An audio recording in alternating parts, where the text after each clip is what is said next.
filmmaker, and civil rights activist. Englu wrote about the struggle to survive in a complicated world divided by racism. With married accomplishment, she was above all a woman with enormous compassion who always followed her heart. In adversity and prosperity, and who urged others to live from the heart. I had the great privilege of interviewing Englu in her home. Spontaneously, she told me why she had agreed immediately to my request for an interview. She believed that it was precisely at this stage of her full life that she could encourage others to understand why it is so essential that we live from our hearts, whoever we are, wherever we come from, and whatever we have experienced. If I had to describe Anglo in one word based on my meeting with her, I would choose resilience. Anglo spoke of the brutal racism she had faced in her youth and the tragic events she had experienced and witnessed. Anglo helped civil rights leaders and reformer Malcolm X found the, organi- found the Organization of African American Unity and also acted as Northern coordinator for the Reverend Martin Luther King Jr.'s Southern Christian Leadership Conference. With the assassination of Malcolm X, followed shortly after by that of King on April 4, her birthday, Anglo felt her world collapse. Yet Anglo was not bitter. Through the years, she was able to turn those events into wisdom. She told me that she would not allow the unfairness of life to maneuver her into the position of a victim. All the grief that she experienced increased the resilience of her soul. Bitterness is like cancer. She said, it consumes you. You do not have to drown your sorrows, but you should always try to get the joy back. Anglo said, then when she sang the chorus of a beautiful gospel song to emphasize her words. Take your burden to the Lord and leave it there. Leave it there, leave it there. Take your burden to the Lord and leave it there. If you trust and never doubt, He will surely bring you out. Take your burden to the Lord and leave it there. Life can be hard. The course of your life will present many challenges, setbacks are inevitable, and there are forces that you cannot control illness, a bad economy, layoff, the death of loved ones. Your heart can help you deal with all of this and put you in touch with your soul's innate resilience. Maya Angelou says, every day you work at it, every day you go to the heart, every day you speak to me, every day you try to do the right thing by the right people, all the time. Do all the good you can by all the means you can, in all the ways you can, in all the place you can, at all the times you can, to all the people you can, as long as ever you can. By John Wesley. Even if you realize that life will never be the same again, you can learn and grow from dealing with your troubles. Going through a difficult period can make you stronger. More often than that, more often than not, the experience of having been severely tested and thrown back on your own resources enables a better quality of life to take shape. No matter how hard the past, you can always begin again. Buddha. You need to find the courage to trust the wise counsel of your heart, even at the moment of disappointment and sadness.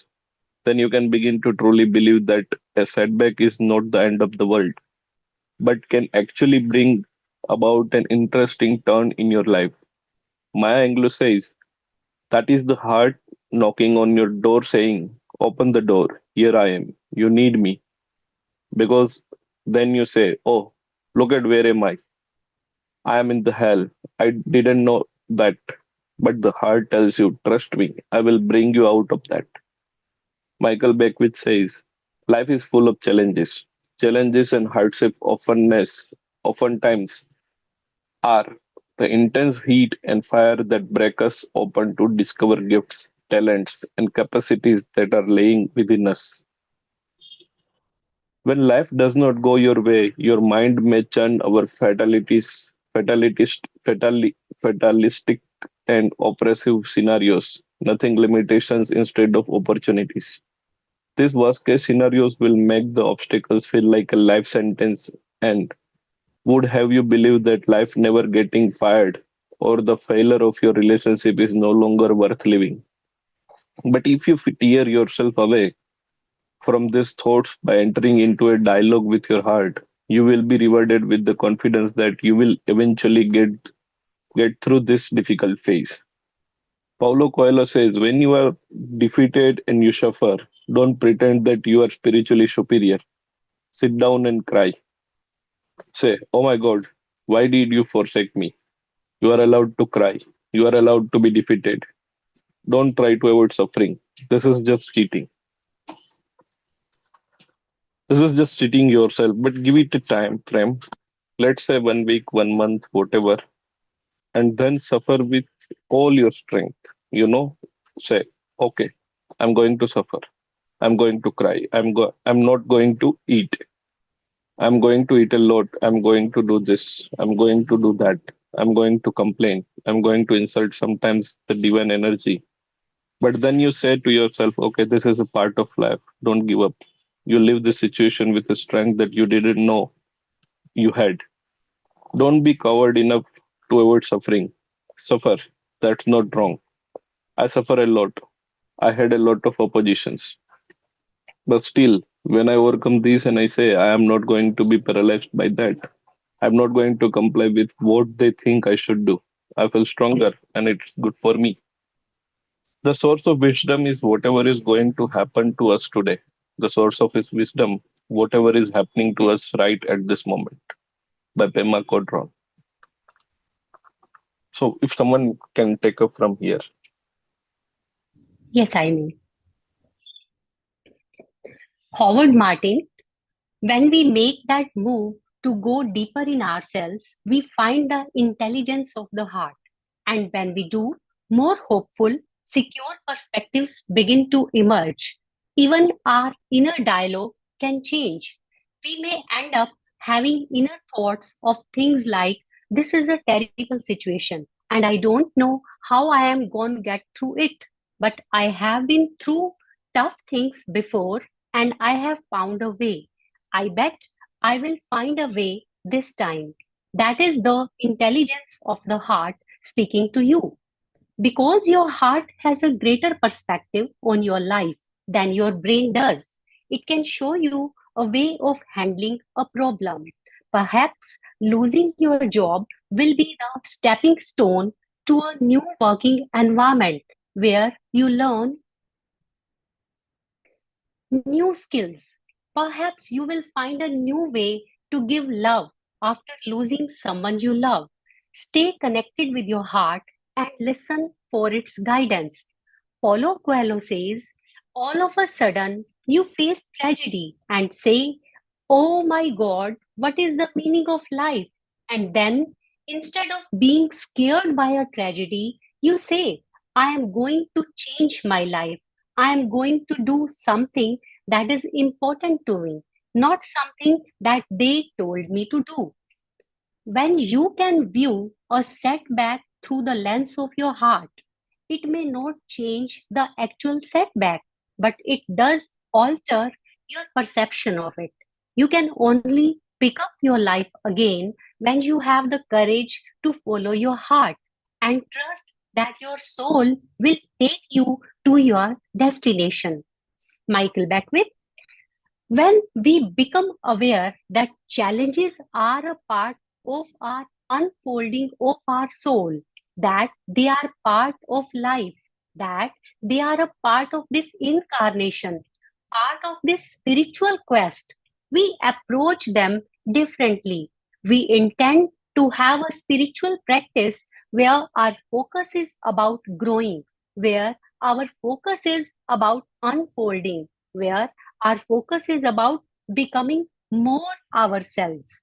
When you can view difficulty as a test which will only strengthen your soul.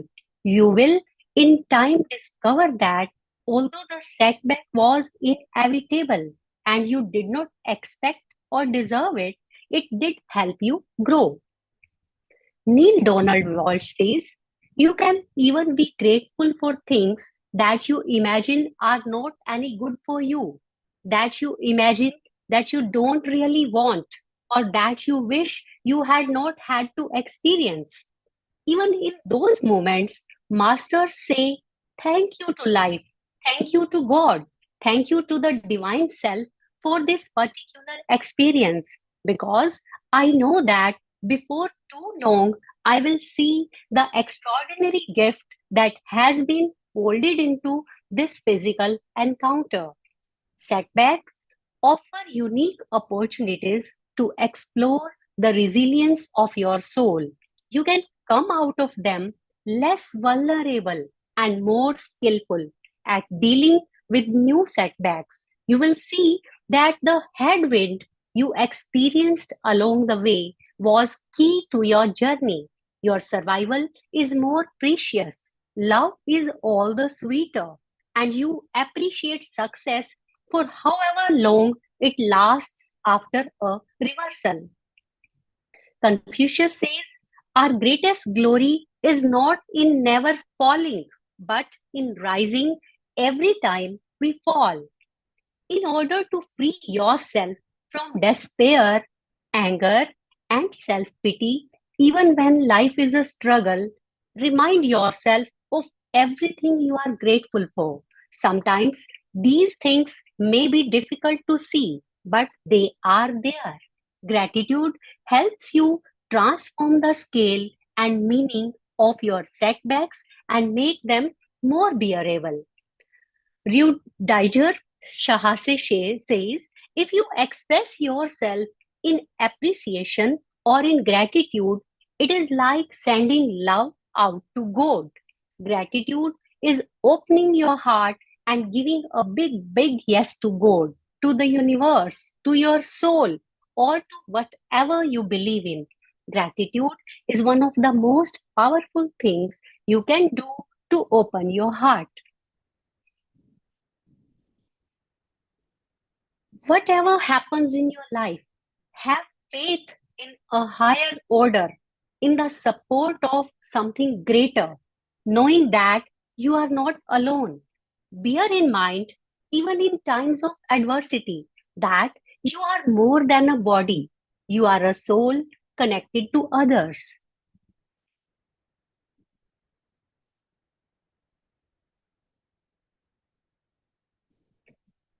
Gary Zukav says a five sensory human looks at experience as good fortune and bad fortune, positive or negative, the best of luck or the worst of luck. But a multisensory human has a more expanded perception. A multisensory human sees all experience as potential to grow spiritually. All experience. When something hurts in life, we don't usually think of it as our path or as the source of wisdom. In fact, we think that the reason we are on the path is to get rid of this feeling. This is the time to open your heart, to be kind. Right now, in this moment, now is the time.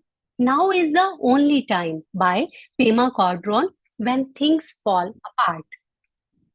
The heart carries you through fear. Fear and love are opposites, but they also complement each other. Everything that is not love is fear. Love comes from the soul, whereas fear is a collective term for all negative emotions, including anger, irritation, jealousy, resentment, hatred, machismo, and a sense of superiority or inferiority, or both. Fear is everything that prevents you from connecting with your heart. This kind of fear is something entirely different from the sense of physical threat you may have when hearing ominous sounds or when somebody intimidates you. Paulo Coelho says, Of course, there are fears that we need to have. Look before you cross the street because otherwise you can be hit by a car. This is a positive fear. On the other hand, there are fears like I am scared to talk to this lady or this man because I fear to be rejected. This is a stupid fear.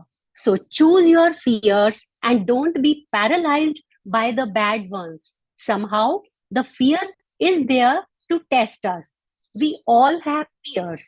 Of course, this is annoying, and most of us are not exactly proud of the fearful sides of our personality. And yet, the moments when you feel fear provide the perfect opportunity for greater self understanding. Deepak Chopra says in The Third Jesus, if you try to get rid of fear and anger without knowing their meaning, they will grow stronger and return. Pema Cordon says, nothing ever goes away until it has taught us what we need to know. Gary Zukav says the fear based parts of your personality are not your obstacles. They are not your enemies. They are your avenues to spiritual growth. When somebody wrongly accuses you of something, when somebody is trying to pin something on you that you have absolutely nothing to do with, you feel victimized and angry or indignant. Still, you can determine the way you handle your anger by whether you decide to align your personality with your soul at that moment. The cause of your anger is only that fearful part of your personality and not your soul that views the behavior of the other person, the one you believe has wrongly accused you as unjust. As long as you let yourself be governed by a fearful part of your personality, anger will remain in charge.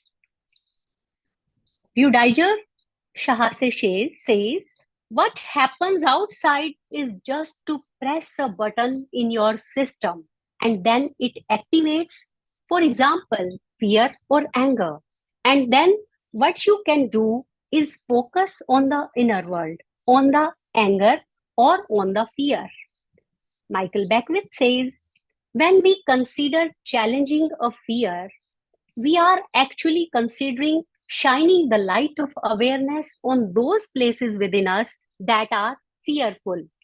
Before connecting with your heart to turn your anger into love, you need to face your anger and recognize it as an impulse from a fearful part of your personality. Remind yourself that, like the person identified by your fear, you are more than just personalities but equal souls. Paulo Coelho says it is an inner battle that you have to trust your intuition, you have to trust your heart. Place your trust in your heart to stop yourself from translating your anger into abusive words or actions. The conscious decision to turn your anger into love will enable you to steer your own course and prevent negative emotions from taking over the helm. Think of your fears as recurring gifts that give you the chance to grow. Isabel Allende says, it is very hard to remember love when we are scared. Being afraid is one of the strongest emotions in the world. It can be challenging when you are feeling negative emotions to remind yourself that both you and your tormentor are beautiful souls connected at a higher level of consciousness, and that your anger is no more than an impulse from a frightened part of your personality. How do you actually do this? Linda Francis says, even though I am feeling pain in my heart, I open my heart. I just breathe into my heart. I open my heart and I remember things I am so appreciative of. like my grandchildren. Times when I have been at a mountain or by a stream, I just open myself to the love that I felt before in my life. Then I can change the perspective that I have had, that this frightened part of my personality has. Rudiger Shah says, if you are able to find in every situation in your life the bad aspects and the good aspects, then you will be able to break through all your fears and follow the guidance of your heart. Focus on the good aspects, that is your way. Gary Zukov says, you don't need to let these painful sensations or judgmental thoughts determine what you do or say. That is the point. They do not need to control your actions or your words, even while you are experiencing them. The more you do this, the more these parts of your personality lose their power over you. They still come, you still feel them, they still hurt, but you are no longer controlled by them. Negative emotions will continue to arise in your path even after you have connected to your heart. If you choose not to express them, they will not govern your life.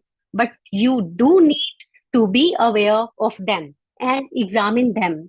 You can make that choice, open up to loving thoughts. It is only your fear that interprets another person's behavior as, say, an accusation. Act from your authentic power. The other person, seen by the fearful parts of your personality as the instigator of a negative emotion, actually has nothing to do with your fear. Pema Chodron says, when we find ourselves in a mess, we can make ourselves miserable or we can make ourselves strong. Negative emotions begins to lose their grip on you from the moment you choose to turn away from them by opening your heart, from the moment you truly love and your heart is compassionate towards others. When your personality is fully aligned with your soul, you can listen to the voice of your heart, even at the moments when a negative emotion is threatening to engulf you. Paulo Coelho says there is nothing wrong with the fear. The only thing that is wrong is to be paralyzed by fear. I think that from the moment that you allow fear to paralyze you, then you are lost. Every time you experience a negative emotion, you have the choice to transform it into love because the intention underlying a negative emotion and behavior originates in a frightened part of your personality. The energy of that behavior will come back to you. After all, every one of your intentions is energy, and the energy you emit always comes back to you. This is the law of action and reaction, of cause and effect. So, whatever verbal abuse and anger you resort to, you will receive back from those around you. You can only break the vicious circle of negative emotions when you choose love over fear. What we do accumulates. The future is the result of what we do right now by Pema Chodron. Yes, Shilpaji, you may continue from here.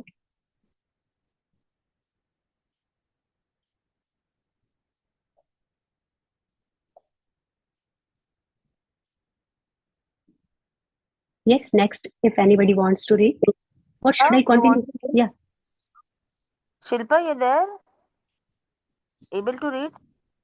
I think Suman, you continue for now. Yes, Okay, I okay. can. I'm sorry, I couldn't find the button to Okay, okay, unmute myself. okay. Thank So you, you are reading, huh? Sumanji. Yeah, Yeah, most welcome. so thank you, everyone. A kush morning. So, the loving energy of your soul can inspire your personality and enable it to find fulfillment in giving and receiving love. Resilience is possible for you as well. Whatever your circumstances, having Dignity and the practice of mindfulness and loving kindness can transform your life into a path of understanding and love. The world needs this wisdom and love more than ever. Through our own practice, each of us can add seeds of goodness to our family, our community, and the earth. In this way, we share the true pilgrimage of the Spirit wherever we are. Jack Confeld. Contemplation, living fearlessly. I would suggest, if you can, just close your eyes and feel the contemplation. The moments when you feel fear provide a perfect opportunity for you to open your heart and create authentic power. Fear is generally in your imagination, sustained by a frightened part of your personality. Trust your heart, face your fear, and recognize it as an impulse from a fearful part of your personality, not from your heart and soul. You can choose to turn your fear into love. In this contemplation, I have combined ways to address fears and change behavior from motivational teacher Rhonda Britton and meditation teacher Pema Chodron. To use your emotions as questions to deepen your understanding of yourself. Sit quietly and name a situation in which you feel fear or anger. Think of what you are expecting to happen, what you expect you will have to do in this situation, and what you expect other people will do. Are you acting a certain way because you feel you have to? Does this make you defensive or angry? As you feel fear arise in you, notice how you are patterned to react. Stop it. Do not say what you have said before. Do not do what you have done before. Do something unfamiliar. Do anything but what you have done before. Look at the fear as temporary. Observe the emotion or fear. See it for what it is and allow it to leave or subside. It may be difficult for you not to do something, but it may be better to sit and breathe and do nothing at all. To turn these expectations into positive intentions, breathe mindfully and connect with your heart. Change those negative expectations into positive intentions. Envision how you will act from your heart and how you will extend compassion and love to others. End of contemplation.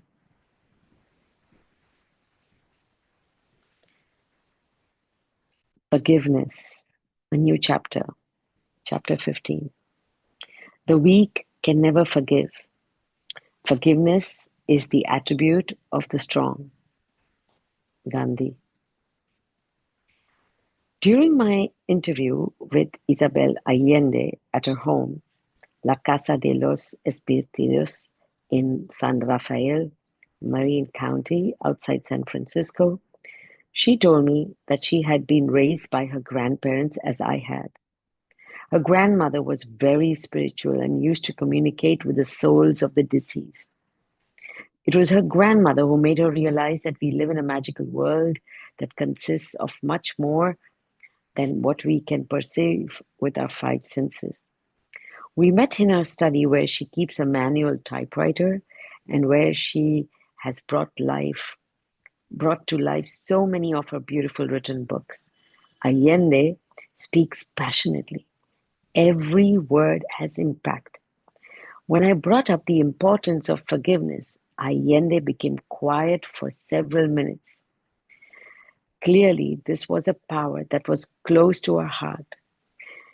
She told me about the death of her daughter Paola in 1992, which occurred because of medical malpractice in a hospital in Madrid.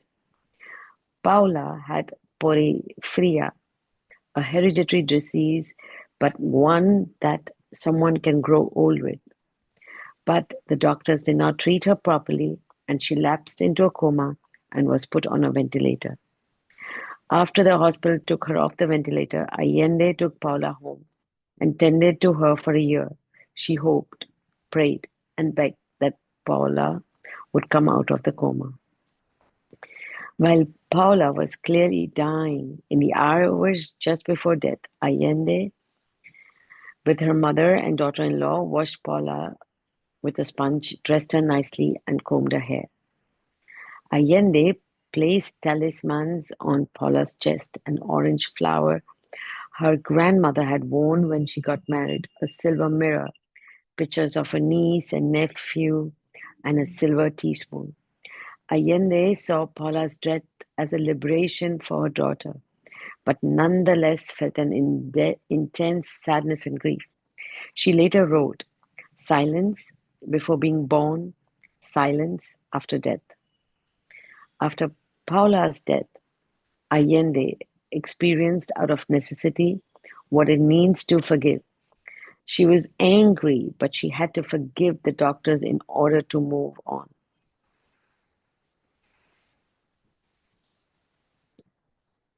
She recognized that the doctors, although they were responsible for Paula's death, had not intended to harm her. Isabel Allende. I went through the experience of losing my daughter because there was malpractice and negligence in our hospital. I could carry for the rest of my life the burden of anger and resentment of what happened. I could blame and sue the hospital, but I chose to write instead, to write a book instead. In that book, I sort of cleansed the whole thing. I understood what had happened and realized that there was no bad intention. There was ignorance, negligence, but not the purpose of harming her. I forgave, and I have been able to live for 19 years with the spirit of my daughter happily. I don't carry that burden within me. Forgiving does not mean understanding, defending, or approving of another person's behavior or trying to artificially suppress the feelings caused by that behavior. Nor does forgiving mean wiping the other person's behavior from your memory, pretending that the hurt, the humiliation, or the injury never happened. Forgiving means simply opening the door to your heart again and being prepared to abandon the hope once, once and for all that the past could have been different and abandon the hope of a past without injustice. Marcy Shimoff. Forgiveness doesn't mean that you're condemning someone else's behavior. This is a really important point.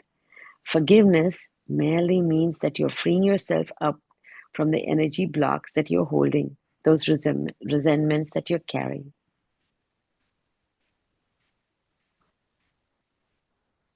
Howard Martin.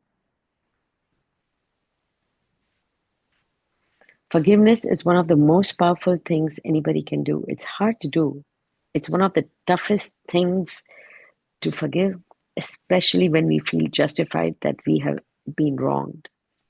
Harboring feelings of resentment not only affects your relationships with the person you could forgive, but also enters into all your other relationships. You run the risk of becoming isolated from your own heart. Feeling of rancor block the free flow of love and wisdom in your heart.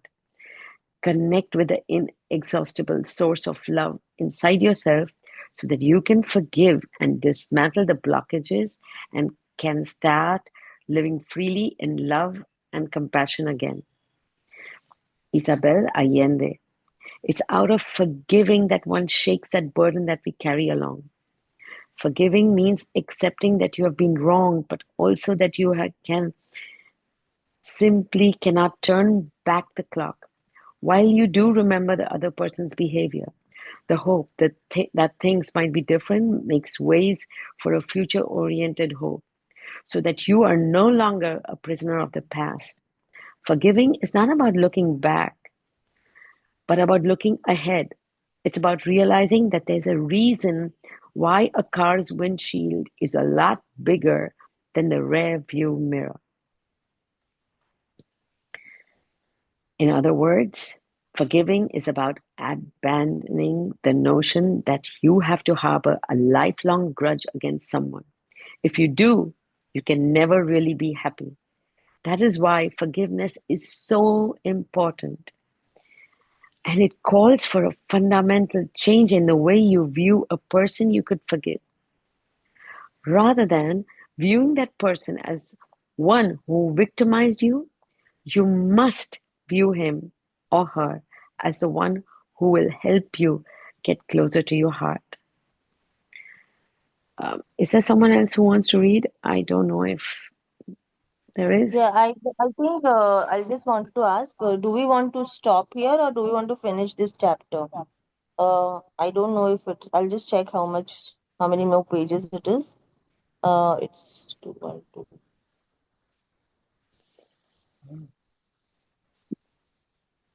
It's yeah, it's yeah. I think let's finish it. It will take hardly 2 to 3 more minutes, and then we can open up for discussion and meditation.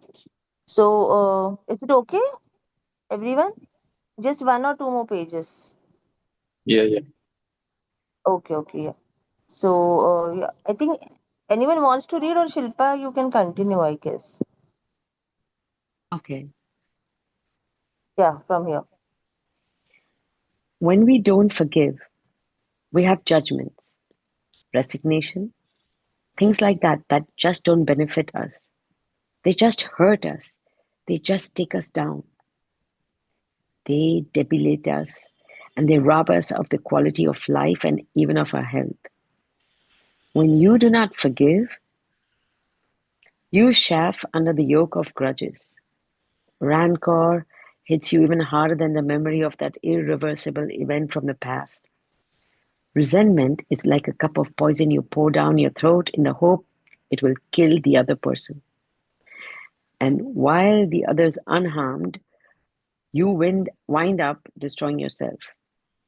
At different times in our lives, we all have been deeply hurt, excluded, betrayed, or wronged.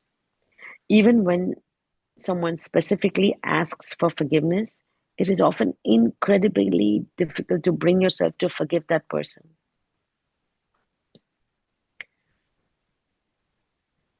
Mariana Williamson.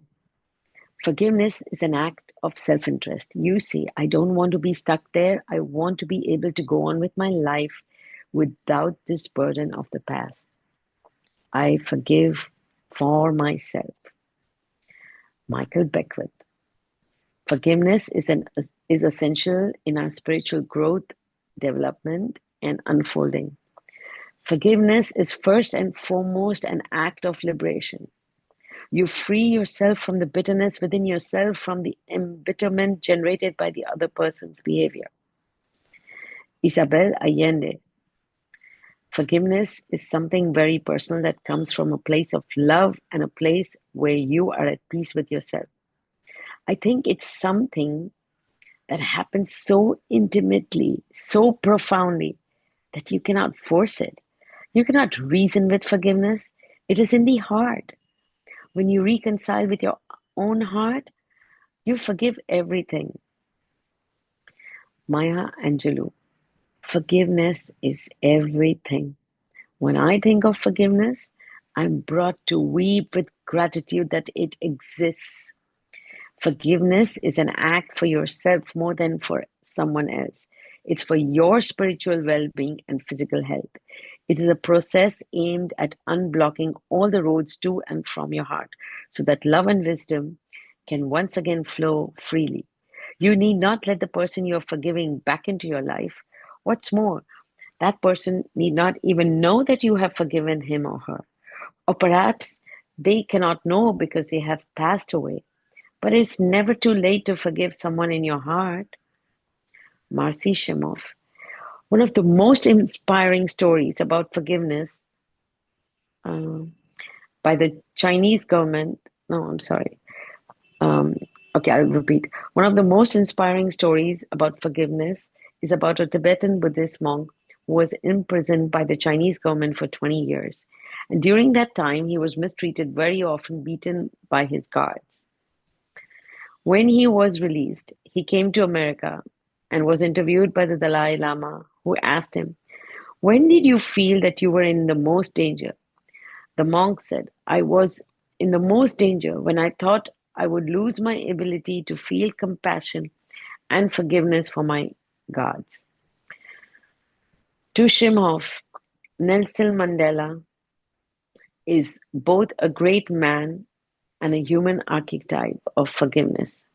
Before being elected as South Africa's first black president in 1994, he spent more than 27 years as a political prisoner of the white apartheid government, much of it on Robben Island, a hell on earth where guards beat and otherwise abused prisoners.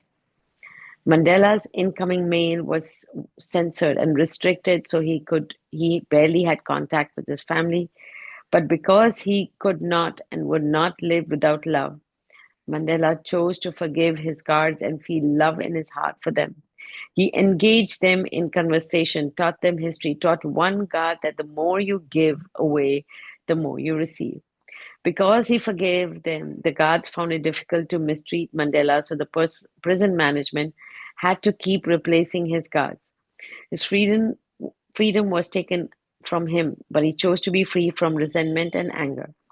As President, Mandela stayed in touch with several warders. Most of us will never have to go through that kind of brutal experience, yet, are we able to feel compassion and forgiveness for the smaller slights, betrayals, or discouragements that happen in our lives? Maya Angelou. When you are present, be totally present. Bring all your good to it. Then I think that you are allowed to see the power of forgiveness. Once you can genuinely forgive, you will be able to let your rancorous feelings slip off your shoulders like a heavy burden and free the love inside yourself. You will be able to breathe a sigh of relief and continue with a clean state. Michael Beckwith. Not only are the toxins released from their soul, they discover a dimension of their own being that is so full of light that they have never known was there before. I don't even have the words for it. Forgiveness is just a powerful way of being in the world. Is there someone in your life right now whose behavior has kept you hostage for some time? Someone who keeps drowning out the conversation you're trying to have with your heart? Is this not the perfect moment to rid yourself of your anger and your resentment? The suggestions below may be helpful to you. It is up to you to forgive someone. You can choose not to relive the pain, but to go on with your life. Nobody else can choose for you. And in the end, nobody will benefit more from that your choice that you will. Be aware of the impact your anger and resentment are having in your life. Bear in mind that this impact will always be greater than the irreversible past experience. By forgiving, you allow yourself to be happy again and to go on with your life. Try to nurture love and compassion for the other in your heart. Try to view the situation from the other person's perspective, however difficult that may be. You're not excusing the other person's behavior, but like you, he or she is a soul on earth. Take the time for forgiveness. You need not necessarily forgive someone today. Tomorrow is another day. It is never too late for forgiveness. Do not linger in the past, but try to shift your focus to the present moment. The past is over, and you cannot turn back the clock. contemplation to make right. This ancient forgiveness practice is a path to peace. You can use it to resolve problems or conflicts within yourself or anger at people who have hurt you. Write or say these four phrases: I'm sorry, please forgive me, thank you, I love you. You can say these inwardly for yourself. You can say them for someone from whom you are estranged. You can say them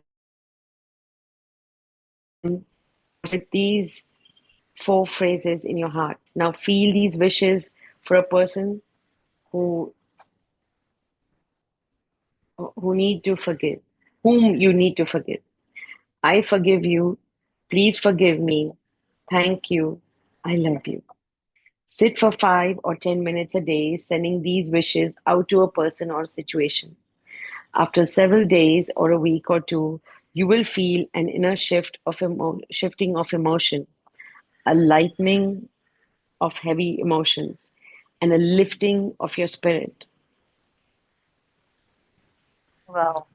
We're done. We're done with this chapter, and there's just one more chapter left, which we will finish tomorrow, and we'll finish the book with that tomorrow. So, I just want to ask everyone, is it okay if we do the meditation first today? Uh, how is your mom, Shilpa?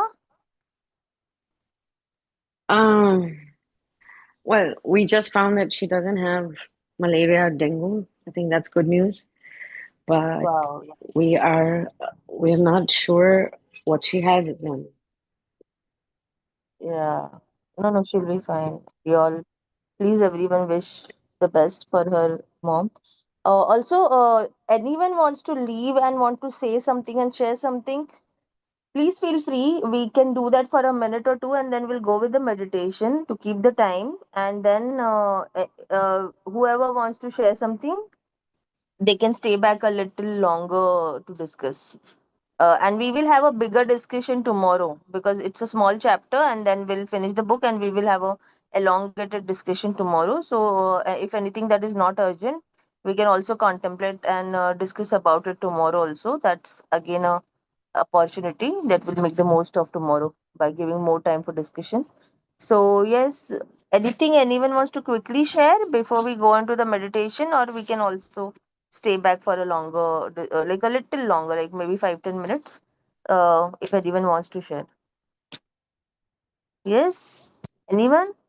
Viren, I think you want to leave right at 8. So, anything you want to say before you leave? No, no. Okay, okay. So yeah, I have a few shares, but I think I might keep it for tomorrow because otherwise I might end up taking more time. So anyone else, please, anything quickly, anything you want to just share it out before we go into meditation or anything, or we can even take it tomorrow together. Yeah, yeah, Viren, go on. Go on. So we can discuss tomorrow because the chapter will finish early. We have a lot of time to discuss. Yes, yes, yeah, that's the idea. Yeah, even I have the same thought. But just in case anyone wants to share something quickly, like they just want to share today, like burning desire to share something like that. If that's then we just allow them that space. Yeah, I think we are all good then. Yeah. Um, so yeah, Shilpa, you take us to the meditation, and maybe after you're done, if Maniji, you want to say something? Yeah, quickly, just 1 minute. So, good morning, all. See, the thing is, like based on what we read today, what is happening is like the thoughts and the emotion that we keep inside us. Basically that thing sends a signal to the universe. And if we are in a state of, if our thought is something like uh, calmness, compassion, we don't have any grudges and things like that. So we only attract from the universe what we are thinking in our thoughts, basically.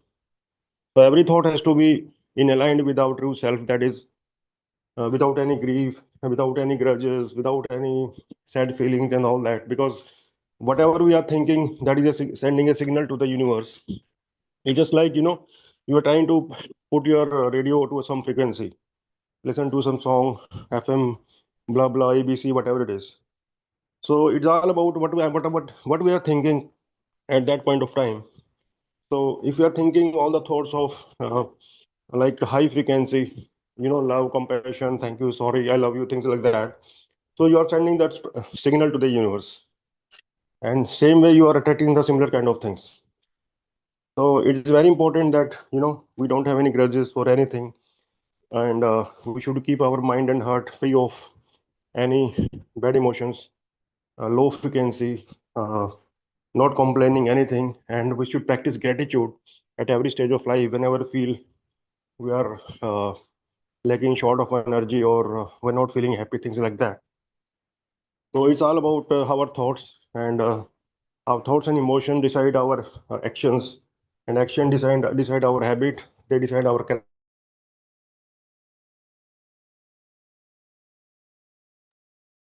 Yeah, sure. Yeah, good. Yeah, very true. Also, this prayer that they have given, it's called Hoponopo. If any, most of us might be aware of it. So it's a famous meditation like technique, and I don't know much about it. I just know these four words are included, and you keep repeating them in a flow. So that's what I'm aware of. So yeah, Shilpa, you take us through it, and I think let's not open up for discussion today. Then let's keep it for tomorrow only, because then I just have a feeling that we will like mess up with the flow of the meditation. So it's good to go with that and be in that zone for a little longer as much as we can. So let's keep a meditation, keep a discussion for tomorrow, since we'll have more time at hand also, and we can actually come back reflecting on the book in total. So yeah, Shilpa, you take us through it and then we'll disperse. Okay, go on. Okay, thank you very much. First of all, for giving me this opportunity to share something that I practice every day. Actually, this is the meditation I've been practicing the last few weeks. I don't know why, but this is what I'm doing. Okay, so first we Want get into our to share the body. earlier question? Just asking S you before we start. Sorry, could you repeat what you said? I wanted to ask, do you want me to keep the earlier contemplation on screen? No, no? No, no, no, Okay, I go don't on. do dips. Okay, so now what I would request all of you, let's get into our body first. And for that, I invite you to stand up and let's do some quick movements so that we can get more into our body. So when I mean like quick movements, we're not talking about asanas. I'm talking about uh, some movements. So let's do it. Let's take our feet and ground them on the floor by seeing, first of all, that they are parallel and they are hip width apart. After that, let's go a step further and now take the energy from the earth and pull it all the way up to our hips. How do you do that? You just imagine. And then extend your torso, especially the size of the torso, by lifting your arms from the front all the way up to the ceiling. And then slowly bring everything back. So bring your arms back, clasp your hands behind your back, and pull your shoulder blades together and lift your arms away from your butt. Your clasped hands away from the butt. Lift your chest and now lift your head. You can even close your eyes. Open up your chest and then slowly release. Now, again, rooting your feet, pulling the energy up to your hips. Lift your arms up from the front. And now you will sway like a coconut palm tree in the monsoon rain. Just move side to side or front to back, any way that you like, or in all four directions. just swaying. And now the storm is getting bigger and bigger, stronger and stronger. So the swaying becomes even more. Okay. And you can even turn to the sides so you can slowly bring your attention to your feet again without looking down. Press them. Let them hold you like the trunk of the tree, and then bring your arms down. Now it's time to sit or to stand. I would prefer if to sit. So sit down and take a comfortable position and keep your back straight. If you're sitting on a chair, please do not rest your back onto the backrest. Place your hands onto your thighs, palms facing outward, so upward. Now, bring your attention to your breath.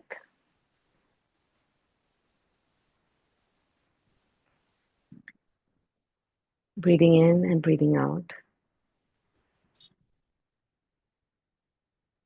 Feel the life in the body, the life energy, the prana. Feeling this life energy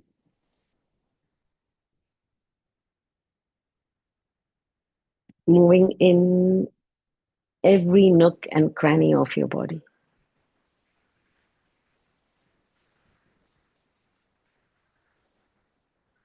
And then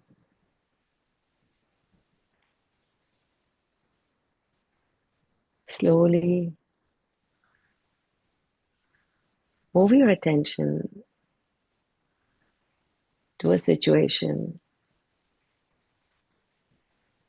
which caused a lot of hurt and to the person to whom you have some resentment, some grudge,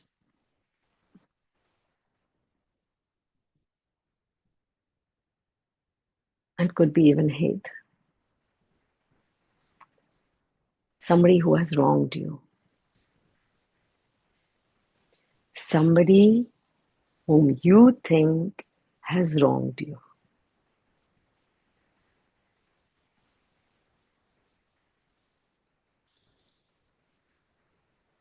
Get the picture of this person in front of your eyes, even though it's difficult. And then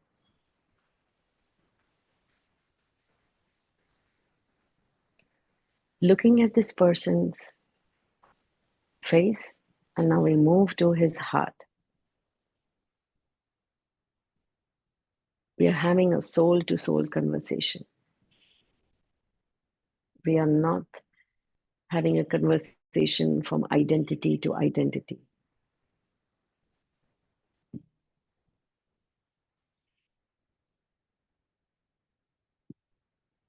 A conversation from being to being.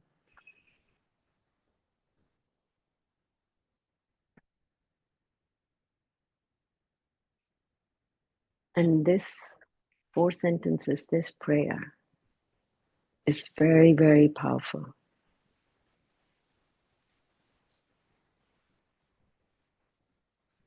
It has only 4 lines.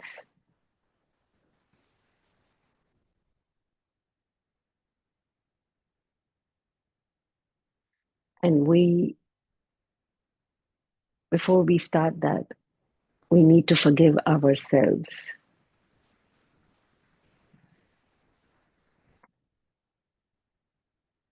For what?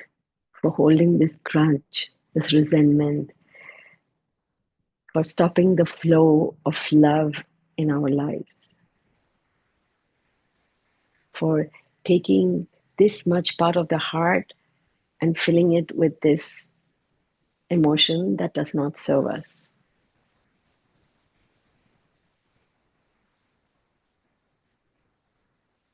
So just first, let's forgive ourselves with a deep breath in and out. Even if you don't feel it, just say that I forgive myself. And now we start with these 4 lines. I'm sorry. Please forgive me. Thank you. I love you. I will be saying these lines and please repeat after me or say it with me. I am sorry. Please forgive me. Thank you. I love you. I am sorry. Please forgive me. Thank you. I love you. I'm sorry. Please forgive me. Thank you. I love you. I'm sorry. Please forgive me. Thank you. I love you. I'm sorry. Please forgive me. Thank you. I love you. I'm sorry. Please forgive me. Thank you. I love you. I'm sorry. Please forgive me. Thank you. I love you. I'm sorry. Please forgive me. Thank you. I love you. I'm sorry. Please forgive me. Thank you. I love you. I'm sorry. Please forgive me. Thank you. I love you. I'm sorry. Please forgive me. Thank you. I love you. Please forgive me. I'm sorry. I'm sorry. Please forgive me. Thank you. I love you. I'm sorry.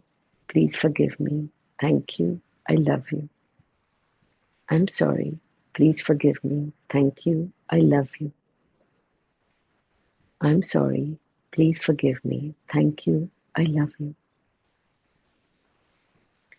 Now place your right hand on your spiritual heart. Take a deep breath in and out into this heart.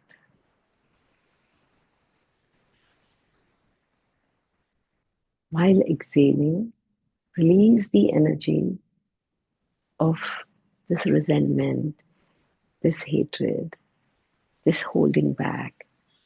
It takes energy to hold something, even a grudge or resentment. Release this energy with love first for yourself.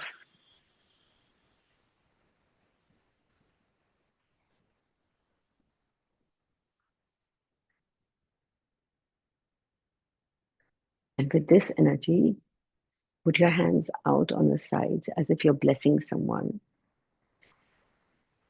So, palms facing forward. Let's bless ourselves. Let's bless our family, friends, and let's bless the entire world, the entire universe.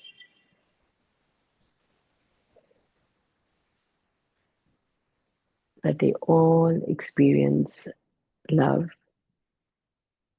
forgiveness, kindness, and compassion.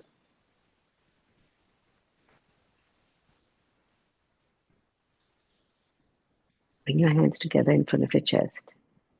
Bow your head. Let's be focused on our heart right now and feel the flow of forgiveness and the flow of love flowing through, clearing all the blockages that we made unintentionally, that we see that they're being released with a big, huge wave of gratitude. Inhale, lift your head, shoulders released. Take one deep breath in and out. Perk up your face with a big smile. Open your eyes. Carpe diem. You're ready to conquer the world with love and forgiveness.